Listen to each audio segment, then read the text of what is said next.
Capítulo 2. Preocupações compartilhadas. A visão de Robert Dallas, Texas, 19 de fevereiro de 2006. Uma vez mais, em uma tarde de domingo, a limusine preta estaciona perto da entrada da exposição de propriedades imobiliárias, no Learning Annex. A empolgação cresce, à medida que corre a informação. Donald Trump chegou.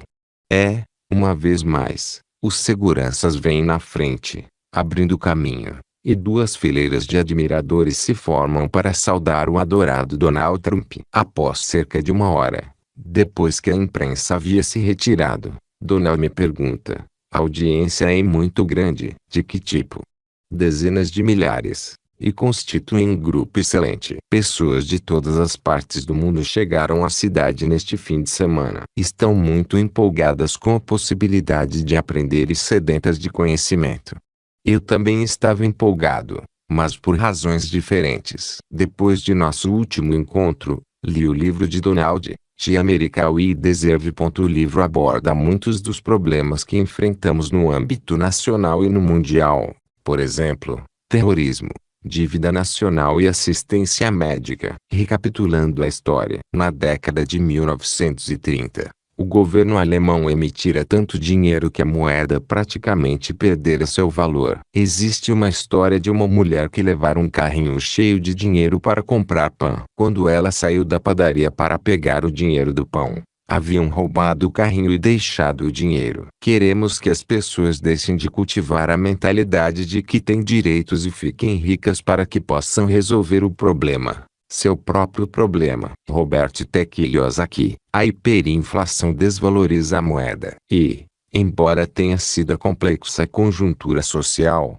política e financeira que permitiu a Adolf Hitler ser eleito chanceler da Alemanha em 1933, ele foi alçado ao poder também pelo fato de a classe média ter visto suas economias desaparecerem. Recapitulando a história, os anos 1930 trouxeram a Grande Depressão, o que levou à eleição de Franklin Delano Roosevelt a presidente dos Estados Unidos. Roosevelt instituiu a Previdência Social em 1935, a solução para um problema que ainda hoje se faz presente. Em outras palavras, a solução de um problema ocorrido há décadas passou a constituir novamente um problema hoje. Na verdade, um problema ainda maior. Estamos tentando resolver um problema com dinheiro do governo, em vez de resolvermos o problema real. Em 1971, o presidente Nixon desvinculou o dólar do lastro ouro.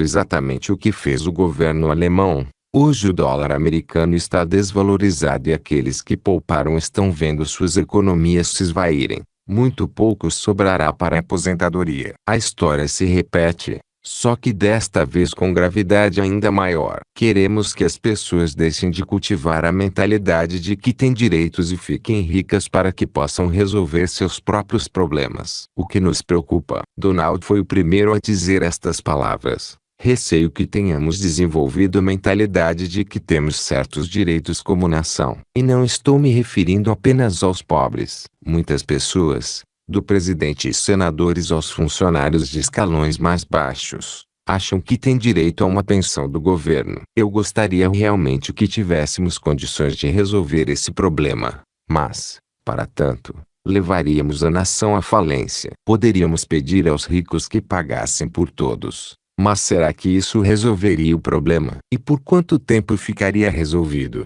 Concordei. Donald e eu queremos que as pessoas deixem de cultivar a mentalidade de que têm direitos e fiquem ricas para que possam resolver o problema, seu próprio problema. Analise o diagrama a seguir. A melhor forma de resolver o problema de maus resultados financeiros é mudar nossa maneira de pensar. Começar a pensar como os ricos, não como os pobres ou como a classe média. Isso significa deixar de pensar que temos direitos. Seja você um oficial militar, funcionário público, professor, empregado ou, simplesmente, pobre. Se não deixarmos de esperar que o governo tome conta de nós, continuaremos a obter os mesmos resultados. Uma nação falida, repleta de indivíduos instruídos, porém financeiramente necessitados. Albert Einstein definiu a insanidade como fazer a mesma coisa inúmeras vezes e esperar resultados diferentes. Em minha opinião, nesta questão específica, é insanidade continuar a mandar as crianças para a escola e não lhes ensinar a lidar com o dinheiro. No quadrante de fluxo de caixa descrito a seguir, e de empregado a de autônomo, pessoa que trabalha em uma pequena empresa ou especialista AD de donos de grandes empresas, como Donald Trump. Primeiro, de investidor, acredito que precisamos treinar um número maior de crianças para serem empresários que criam empregos, e todas as crianças a serem investidores, como na letra E do quadrante. Hoje nossas escolas fazem um bom trabalho ensinando os jovens a serem ESOAs, mas dificilmente a educação é dirigida a DESOIs. Em vez de sair da escola com uma sólida educação financeira, a maioria dos alunos deixa a escola, alguns deles já endividados, preparado apenas para trabalhar com afinco, economizar dinheiro, livrar-se das dívidas, investir a longo prazo e diversificar. O bilionário Warren Buffett diz o seguinte sobre diversificação: diversificação significa proteção contra a ignorância. Não faz muita diferença se você sabe ou não o que está fazendo. Um dos segredos de ficar rico é saber o que você está fazendo. De volta ao palco. 15 minutos. Avisa a Biozanqueira Donald. Ok. Ele responde. Estou pronto. Enquanto caminhávamos em direção ao palco, Donald disse: portanto, queremos que eles fiquem ricos para que possam resolver seus próprios problemas financeiros. Um número excessivo de pessoas acredita que a solução esteja no mercado de ações, no governo ou em uma pensão. Esse seria um bom ponto de partida, comentei. Vamos contar às pessoas por que ficamos ricos, não como. E por que continuamos a trabalhar, embora tenhamos dinheiro suficiente. Queremos que elas identifiquem seus próprios porquês, em vez de esperarem ajuda do governo. Essa é a maneira como podemos ajudá-las a resolver o problema. É óbvio que não podemos ajudar todos, pois nem todos têm talento para enriquecer, mas podemos ajudar os que se esforçam e desejam ficar ricos. A mentalidade de ter direitos é um problema monstruoso, disse Donald. Monstruoso mesmo. Concordei. Maior até do que a dívida nacional, a queda do dólar, a crise do petróleo e os programas de aposentadoria. E esses são problemas também muito grandes e muito reais, acrescentou Donald. A questão não reside nos problemas, observei. Todos têm problemas financeiros. Mesmo você e eu. A questão é como resolvemos os problemas. Exatamente. Assentiu Donald. Não podemos resolver nossos problemas financeiros se continuarmos a pensar que temos direitos. É nessa mentalidade que reside o cerne do problema. É por isso que queremos que as pessoas fiquem ricas. Enquanto eu subia as escadas que levavam ao palco e me preparava para apresentar Donald, comentei: nossos problemas financeiros são consequência de nosso modo de pensar. Precisamos mudar nossa maneira de pensar sobre dinheiro.